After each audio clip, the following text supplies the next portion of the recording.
Now, we've talked about those three basic terms: medium, iconography, and style.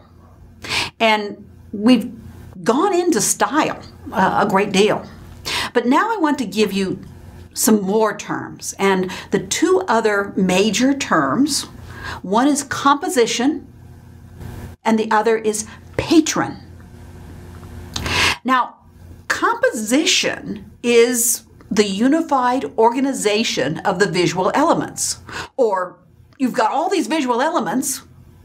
You know, what if you had a canvas that had, a dot of red here and a texture over here and a line down the middle? That may or may not be a work of art. With some exceptions in some kind of theories, but generally we say that the visual elements have to be unified in some way. They have to be organized. They have to be arranged. So what's the difference between style, the distinctive manner in which the visual elements are used, and composition? Well, you could almost say that composition is an element of style because it's very important in the manner in which the artist or the artists of a particular time or place would use these visual elements. So when you're taking an exam and you're trying to decide, does that definition mean composition or does it mean style? Look for words like unified, organized, arranged. And that will tell you you're taking all the visual elements and you're putting them together. You're creating a composition. And sometimes artists use that name, composition, as the title of their artwork, particularly in 20th century and contemporary art, as we go into the 21st century. Sometimes artists will just say, oh, this is composition number 1, 2, 3, 4. And particularly with works of art that have no subject matter from the visible world, works that are non-objective or non-representational. But all works of art have an arrangement of the visual elements, a composition. Now, generally we think that composition should be balanced in some way. And there's two different types of balance. One is symmetry, and the other is asymmetry.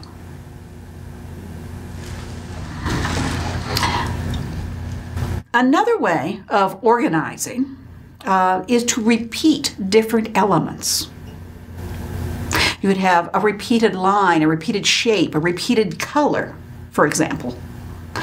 And when you repeat something, we say that it sets up a rhythm, just like in music. In music, you might have a beat, and you are repeating different elements. You might have a strong beat, and then two quick ones, and then that strong one again, and then two quick ones. Very simple rhythm. You can do this visually as well. Okay, let's talk about symmetry. Now, one way you can think of symmetry is you can think of a balance, say a fulcrum. And in this case, in the middle you have something, let's call it a 10-pound weight. On either side, you have two 5-pound weights. And that balances very symmetrically. So let's look at an example. This is a 15th century Italian Renaissance painting, and it's arranged with perfect symmetry. As you can see, in the center you have this unified shape of the Madonna and Child, or the Virgin Mary and the baby Jesus. And then on one side you have two standing saints. On the other side you have two standing saints. Even even the architectural setting is absolutely symmetrical. You have this archway under which the Virgin sits in front of a little niche with a shell motif in the background. And there is another arch on the other side. And then if you look over the architecture, you see trees. But if you were to draw a line right straight down the middle, it would be extremely similar on both sides. As we say, we have the one main shape of the Virgin and Child together, and then the two saints on either side. Now, you'll notice when I'm saying symmetrical, I'm not saying it has to be exactly symmetrical. It doesn't have to be the same saint in the same pose, identical. That would be a very boring composition, and probably in most cases wouldn't make any sense. Why would you have St. Lucy twice, for example? So, we're talking here about something relatively symmetrical. The other type of balance we talked about was asymmetry. So I picked a 16th century Venetian painting by Titian to show you asymmetry. And in this case, very similar subject. In this case, you have the Virgin and Child, you have some saints, and you also have the people, the family of the people who donated this work of art or who had the work of art commissioned. So we'll talk about that in a minute. But in this case, Mary is not in the center. She's off to one side. And your eye still goes to her, though, doesn't it? Okay, let's think about our fulcrum again. If you have, as we said, say a 5-pound weight on one side, or 2 5-pound weights on one side and 2 5-pound weights on the other side, that's symmetrical.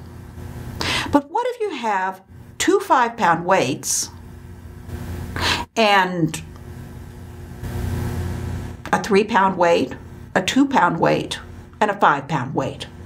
Wait, there's still 10 pounds on either side. They still balance, but they're different.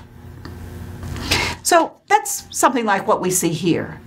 We see the main subject, the baby Jesus with his mother, on one side. And if you look at this, if you think of her as sort of the apex of a triangle, so the top point, you can see there's this diagonal with the other saint. This is St. Peter, who's got the book, and he's looking down. And that implied diagonal goes down to the donor, Jacopo Passaro, who is kneeling there. And then we come across the base, and then we could, in a sense, come up through St. Francis of Assisi, who is looking at the Christ child. And that forms a kind of implied right-angle triangle. So you've got some geometric unity there. Also, you may notice that the Virgin Mary wears this white veil, which seems to be about the lightest color in the entire work. And she's also wearing a red garment. We do see a red flag, but the flag is one big shape. And the human figure is a much more intricate shape. You've got different shapes, you've got different colors, and human beings are, you could say, hardwired, as it were, to look at human beings. So our eye is drawn to that figure of Mary, which is much more complex, has bright colors, light colors, and complex shapes. Also, if you look at the little cloud that's right above her head, you can see it sort of points to her, in a sense. So you almost have the diagonal pointing to her and the cloud pointing to her. And then, of course, you have this idea of the gaze, where Mary looks down, and the Christ child is looking down at the saint, St. Francis of Assisi, who is standing right next to him. And the child is quite lively, you might notice.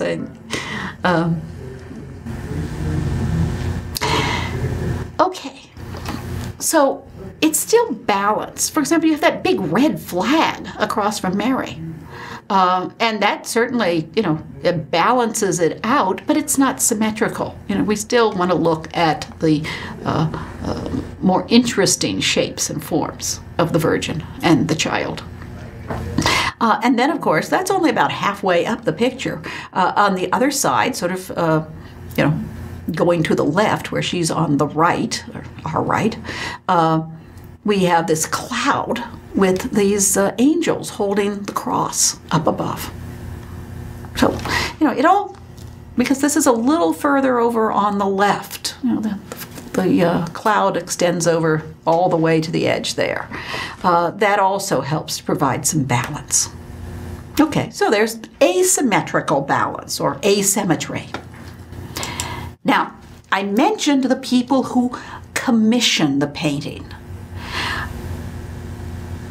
There's different ways that artists make a living. And in many times, most of the art was commissioned.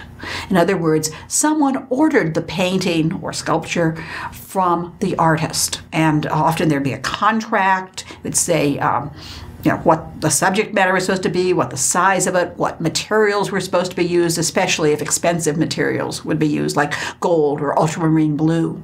And there would be oftentimes you might have a schedule. When you're supposed to get so far along and you'd be paid so much, and when it would be due. So much art is commissioned or ordered from the artist. Other times, of course, in certain periods, and this is probably much more frequent today, the artist paints a painting and hopes that someone will buy it. In religious, so the person who commissions the work of art is called a patron. And you've heard that, the patron of the arts. It can also be someone who supports the artist. For example, the Duke of Milan invited Leonardo da Vinci to come and live with him and stay in his palace and work for him. And he gave the artist support. He gave him probably a stipend. He gave him room and board, and presumably when he painted a painting for him, paid him for that as well. The Duke of Burgundy paid an annual salary to Jan van Eyck. So he was Jan van Eyck's patron.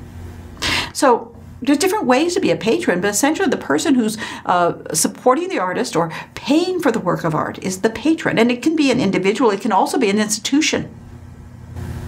You could have an organization that pays for a work of art. We often call today people who are patrons of the arts, people who donate money to support, say, the symphony or something like that. So there's a number of ways you can be a patron. And when we're studying the patron and the purpose of the art and all of the things related to this, we talk about patronage studies. Now, we have another term that we sometimes apply to the patron. In religious art, we often call the patron the donor.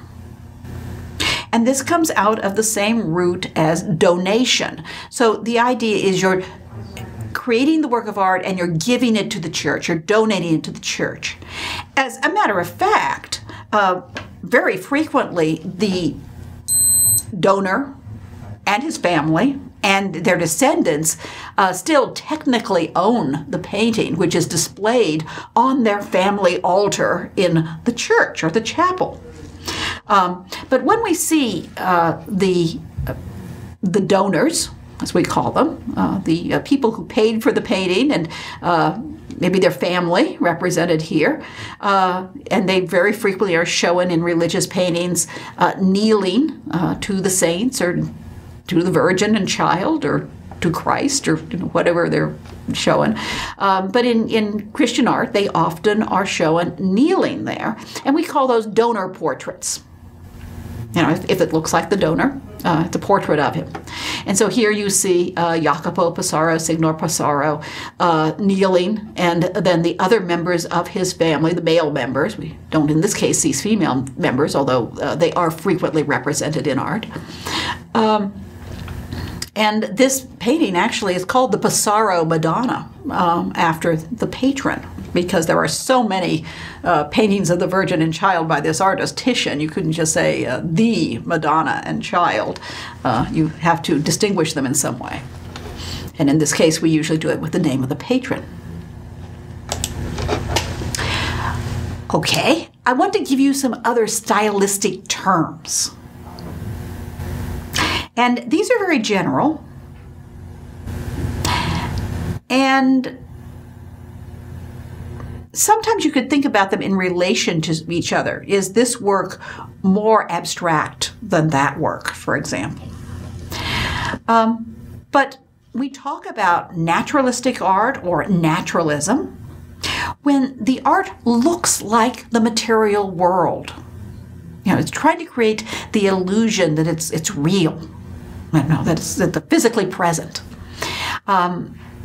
Sometimes that can be naturalism where they're showing a lot of details, like the Jan van Eyck's image of Mary that you saw earlier when I was talking about texture.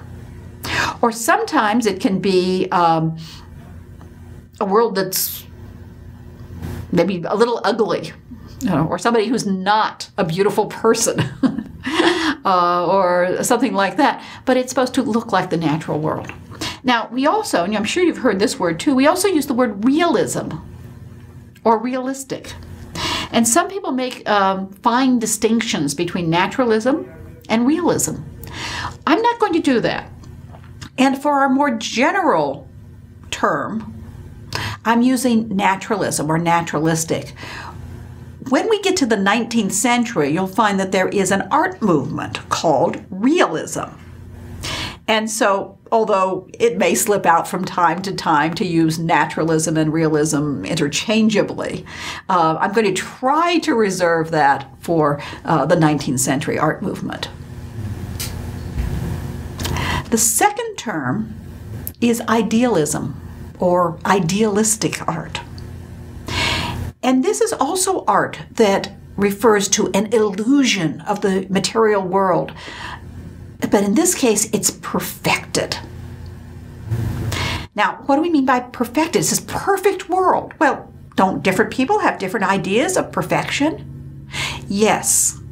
And so usually when we're talking about idealistic art, we're talking about art that is in some way based on a classical ideal, an ideal based on symmetry, on mathematical ratios or proportions. So, for example, the human being may have certain proportions or certain mathematical ratios that actually come to us from Greek art.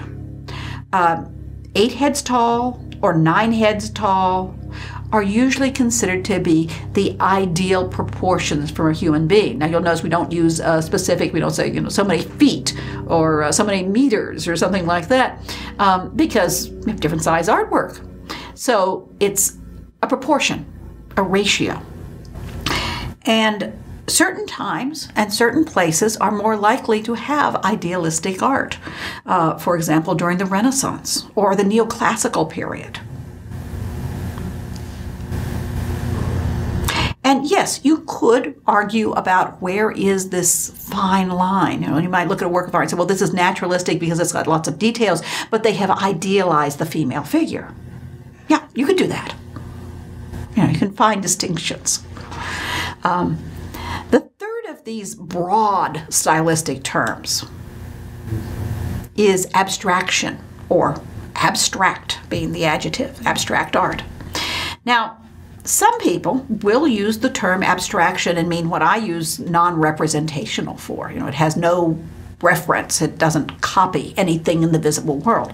But that's a very, very, very narrow definition of abstraction. In that case, I'd say you're talking about what total abstraction, non-objectivity, or non-representational art. I'm using abstract in a larger sense. When something is not trying to create the illusion of the visible world, or does not create the illusion of the visible world so, perfectly, if you might say. And that may be something in it is exaggerated, or distorted, or stylized or simplified for sometimes expressive reasons and sometimes aesthetic reasons.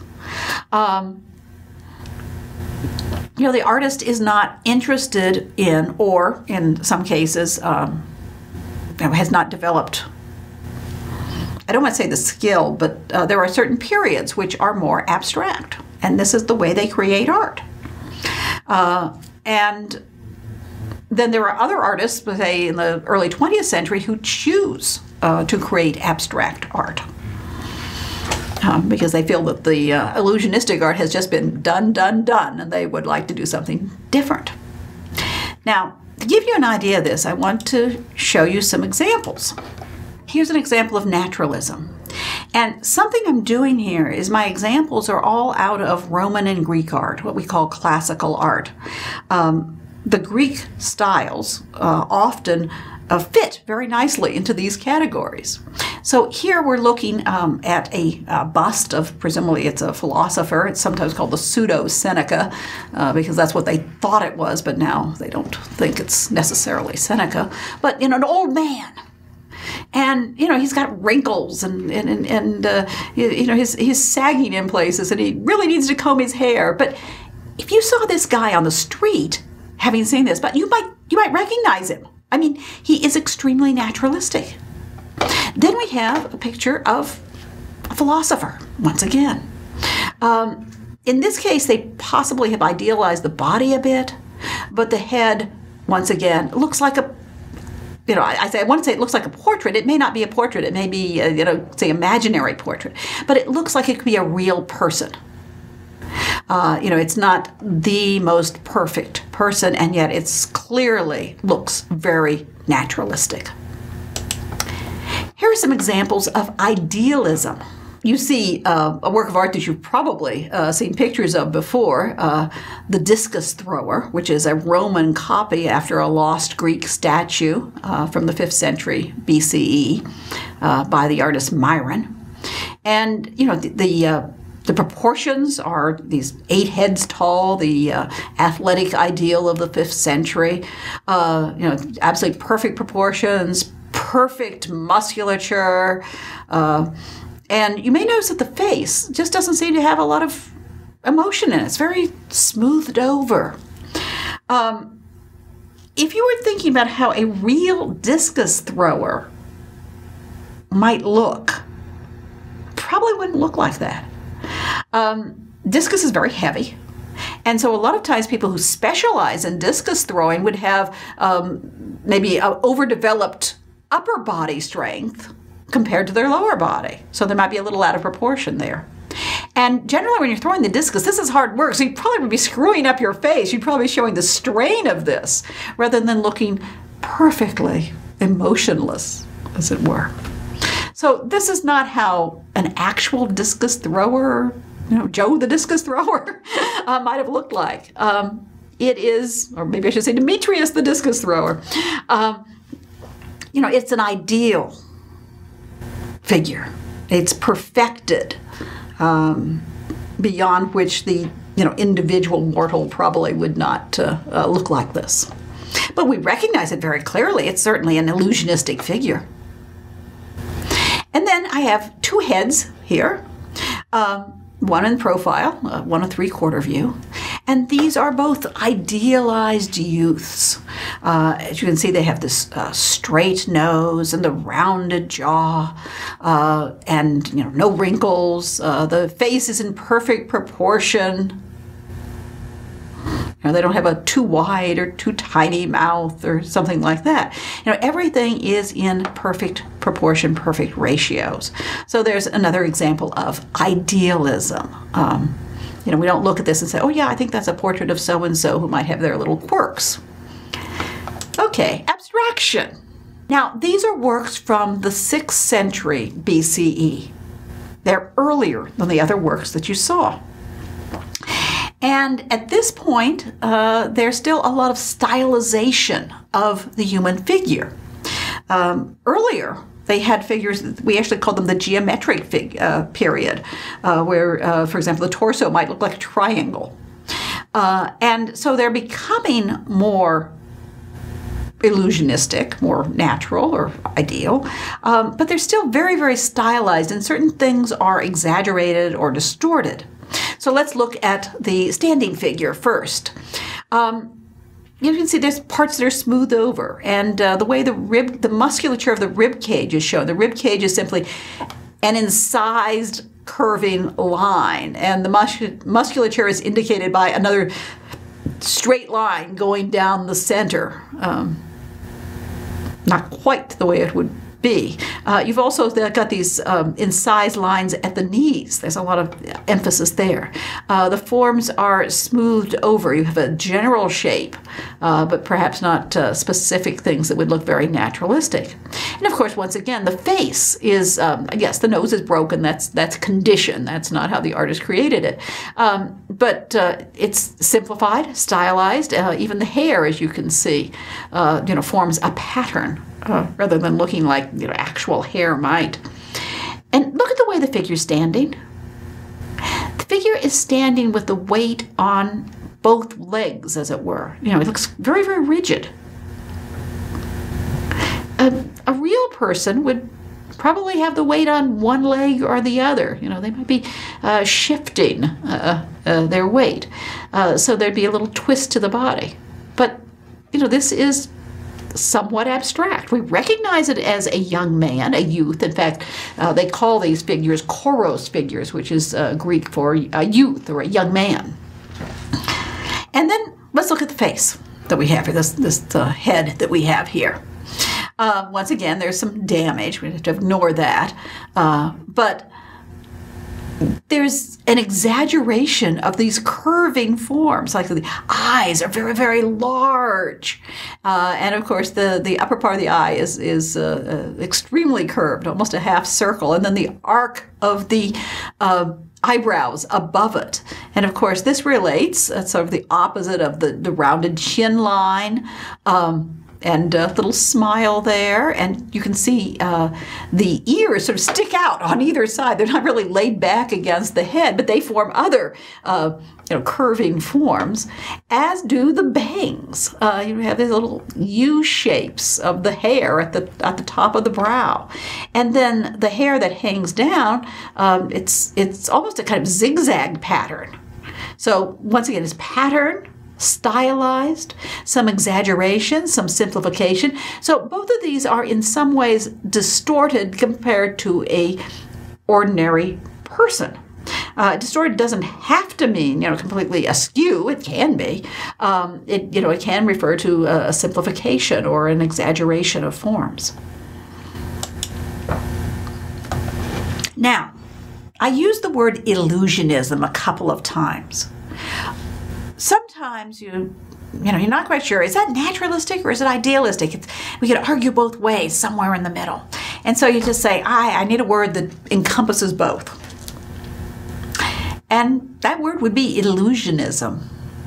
Art that creates the illusion that the painted or the carved, whatever the medium is, or the drawn world is real. The world that is created in that artwork looks real in some way. And so the art is trying to create the illusion that the artistic world is real. And that would include both examples of naturalism and idealism. Okay. You decide. What do you think this is? Naturalism? Idealism? Abstraction? You probably said abstraction, correct? Yeah, this actually is a early 20th century sculpture by Brancusi, and it shows you it's Mademoiselle Paugénet. So, it's actually given a title as though it were a portrait, though it's certainly not a likeness. It gives you this feeling of gracefulness, Very, very stylized features, sort of the idea of the brow coming down and meeting and becoming part of the nose, and the whole head is a kind of ovoid. And then you have this fan-like shape that repeats the curving forms down the back. So obviously, I think we would say that this is not illusionistic, it is abstract. Which is it? Well, this is a portrait, a self-portrait by Rembrandt. And you'll notice that he doesn't look like an idealized figure with the perfect proportions and the youthful face with no wrinkles. I mean, he's showing himself pretty much probably as he was. He's a bulbous nose. He's probably in his 50s here. He's getting up in years, and he's got some sags and wrinkles. And, it's a naturalistic view of the artist. Which is it? Well, I've got one left, right? And let's just show you a close-up of the face as well. Yeah, this one is idealized. This is a Madonna and child with the young John the Baptist, and it's by the artist Raphael. And Raphael is known for his graceful idealism. So the proportions of this figure are absolutely perfect. You can see this ovoid face, and the features are all in balance, smooth skin, this beautiful Madonna. You'll notice that it's a very symmetrical picture, and symmetry often goes with idealism. Not 100% either way, but very frequently you will see that. Okay. This one's a little harder. Would you call it naturalistic? Idealistic? Abstract? Yeah, that one you could argue about, couldn't you? Probably not idealistic. But is it naturalism? Certainly we see, for example, the fruit, looking very real. And yet there are elements of abstraction in this still life by Cézanne, a late 19th century artist who lived into the early 20th century. He died in 1906. And so let's point out some of the abstract elements about this. You have these vertical bottles, a bottle and some kind of vase or vessel of some kind. And you'll notice that the bottle and vessel are not perfectly symmetrical. One side, the right side, as we're looking at it, our right, pulls or pushes off toward the right. And so it's drawing your eye in that direction. With the bottle, there's some angular shapes there. And with the glass vase, as one side is just seems to be pulled out. It's almost as though, as you stare at something, there's emphasis given to it. And Cézanne was supposed to have often, looked and looked and looked at his motif, as they called it, whether it was a still life or a landscape, for a long period of time.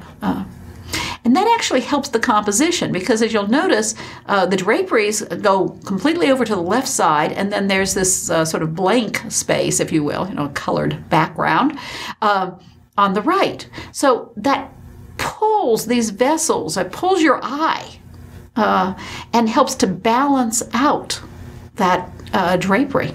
So it's not absolutely symmetrical, it's a little asymmetrical. Then if you look at the drapery folds, and you'll notice that they seem to form a little bit of stylization of the pattern. There's these kind of rounded shapes in them, and it's somewhat simplified. So, as I said, we could sit here and talk about it. I think this has elements of abstraction in it. Let's say that. It's one of the works of art that's pointing the way toward greater abstraction, of course.